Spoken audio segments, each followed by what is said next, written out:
Hey everybody, welcome back to B-Dubs Disc Golf. Today, for whatever reason, the last video I was talking about putting, and today I was thinking about Circle 1. You ever think, how big is Circle 1? I mean, obviously, Circle 1, if you're 10 meters from the basket, that means you can be 10 meters in front of the basket, 10 meters behind the basket. When you look at the entire area of that circle, how big is it? Now, for those of you that may not know, they calculate the area of the circle is pi r squared, and pi to the nearest two digits is 3.14.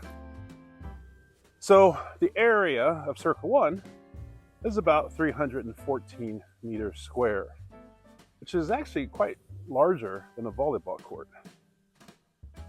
Now, next obvious question is, how big is Circle 2? Well, Circle 2 is 20 meters from the basket, and that is a whopping over 1,200 meters square, which is almost the size of a basketball court. So, if we think in those terms, throwing a disc into a volleyball court or even a basketball court should be easy, shouldn't it? Let's see what it looks like. All right, what I'm going to do is I have brought my handy dandy measuring tape, and I've got a basket in a relatively large field, and we're going to start off, we're going to mark off Circle 1. And I'm assuming we do it from the pole. I think that should be a very good assumption.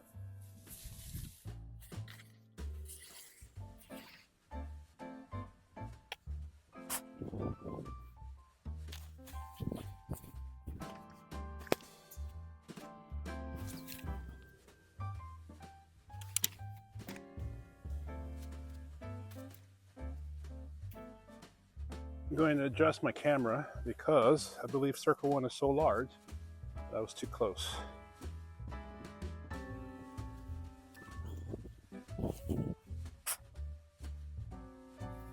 So what you're going to see, and I may actually not be in frame for this entire thing, I'm going to do a quick walk around Circle 1. Actually, it'll be faster for you starting now.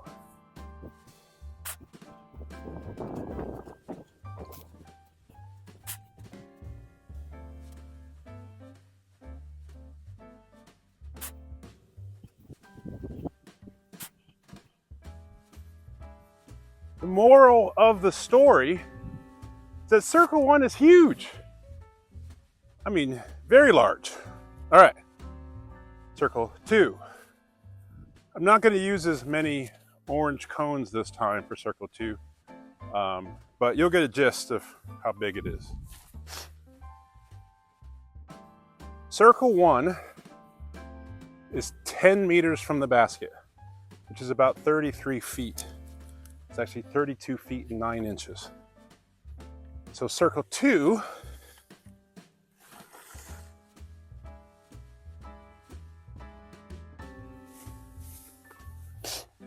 starts here, which is about 66 feet.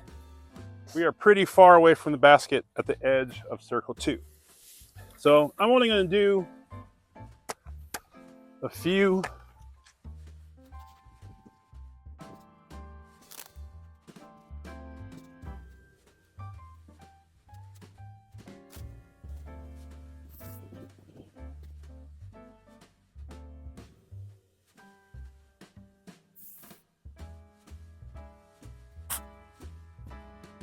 Once again, I don't know if you can get a sense of as I walked around, but Circle 2 is just a little bit less than a basketball court. How can we not hit this?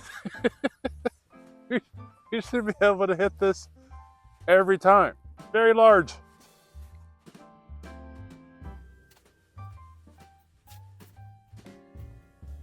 Hopefully the Circle 1 is a little bit more obvious compared to Circle 2. I am approximately 150 feet away from the basket from where I am standing with the camera. And basically, if you think about it, if I want to get into circle 1, I just need to throw a disc 120 feet. If I want to get into circle 2, I just need to throw a disc 90 feet. And so that is a pretty large option in terms of, and you could see circle 2 way back towards the second basket. One of the things that I want to talk about today is, why are we just aiming for the basket? We not only have 30 feet in front of the basket, but we also have 30 feet behind the basket. And if we look at circle 2, we have 60 feet in front of the basket and 60 feet behind the basket, also to the left and to the right. From a circle 2 standpoint, we have 120 feet to play with. And then from a circle 1 standpoint, we have actually 60 feet to play with. So one of the things that I want to actually concentrate on, instead of throwing a disc to reach the basket, be okay with going past it. From a circle 2 standpoint, we have 120 feet to play with. And then from a circle 1 standpoint, we have actually 60 feet to play with. So one of the things that I want to actually concentrate on, instead of throwing a disc to reach the basket, be okay with going past it. So I have measured out from here to the basket is exactly 250 feet. And I've got circle 1 and circle 2. And looking at my markers, I can go way out to the right to where that basket is, way far that direction. Or I can go way out to the left to where the soccer net is located on the left side. Or I can go straight at it. But my point is, if I'm in a par 3 situation and I have circle 2, now granted, if you're playing in North Carolina, you got woods, wind plays a factor, that's still not my point. My point is that I have a pretty large target area to hit to get within circle 2. And quite frankly, it's actually not bad for circle 1.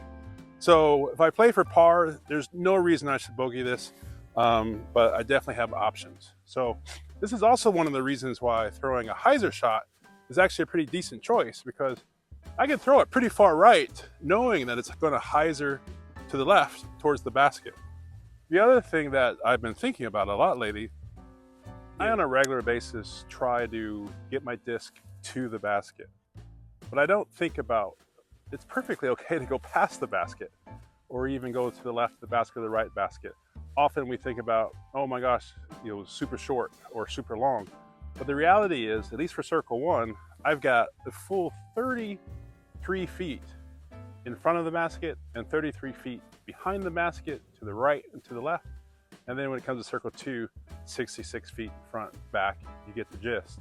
So one of the things that I actually want to be thinking about more in the upcoming year 2025 is that instead of always trying to get the disc to the basket and having my disc invariably either be short or, in those rare cases, be parked, well, why not try to go a little bit long and have an opportunity to maybe even ace the basket? But even if it goes a little bit long, I still have 33 feet behind to go long.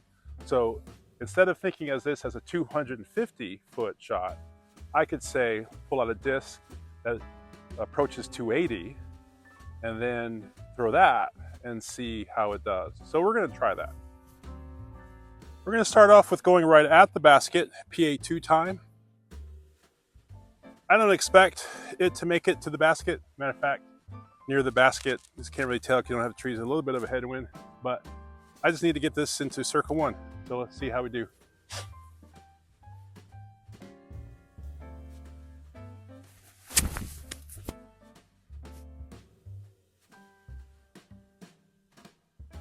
Let's try this disc that I got in my club box, also a putter.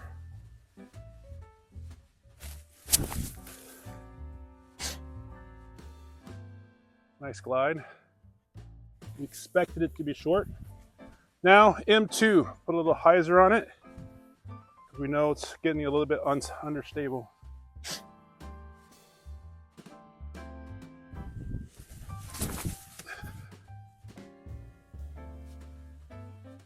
That was also short. I wonder if there's more wind than I think.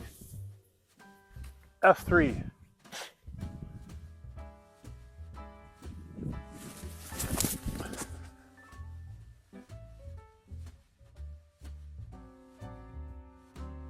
So one of the things I'm learning today is, number one, my discs are not flying as far as I'm expecting them to. I do think there's a little bit of a headwind in the middle of the field. It'd be interesting if I threw it back. I'm not going to throw it back because we have buildings over here. But the moral of the story is that all of those discs went fairly straight. I was able to put a little hyzer on my F3, have it float in. So what have we learned? Well, I don't know what you have learned, but I have learned that two things. Number one, circle 2 is huge. Circle 1 is also large. And one of the things that I often forget is that I have space behind the basket. So when I try to throw my PA2, I barely made it to circle 2 and was 60 feet short of the basket. Now, my M2 got into circle 2. It was not a well-thrown disc, but it still got into circle 2. And my guess is now I have a 50-footer for the basket. And then my other putter, well within circle 2, just outside of circle 1, my guess is I have about a 40-foot putt from here, still a low percentage putt. But when I disced up, because I thought these discs were going to make it 250 feet, maybe it's because it's a slight breeze that's happening right now, that's not happening back where, maybe we got a little uphill, maybe I'm just not as powerful of a thrower as I thought I was. The bottom line is when I disced up, thinking that I would go past the basket, I ended up parking it right next to the basket. And even if I had gone past the basket, it still wouldn't have been any worse than these short discs. So one of the things that I think, sort of what is the final takeaway of this video, don't forget the 3 dimensions of the circles. The circle 1 is 10 meters on all sides of the basket. Circle 2 is 20 meters on all sides of the basket. And if you play just thinking about the basket, you're going to forget a huge amount of room and area behind, to the right, to the left, that you actually could take advantage of using your disc. So it's okay to disc up, I guess. And for a 250-foot shot, I throw my F3, think it's going to go 270, 275, but it doesn't. It goes short and it ends up parked. And then if it doesn't go short and it actually does go 275, it's still in the circle 1 and it's still circle 1 putt. So, hey, I almost forgot. It is the 11th day of Brettmas, and my true love gave to me shoes to go water walking. So I think it'd be a great idea to get your disc golfer in your life some waterproof shoes. We are often playing in areas with creeks, mud, and sometimes it's just the dew on the grass, and having waterproof shoes is awesome. So on the 11th day of Brettmas, my true love gave to me shoes for water walking. Hey, thanks for watching. I appreciate you always. If you see me out there on the course, don't forget to say hey, and also don't forget to like and subscribe. Have a good one.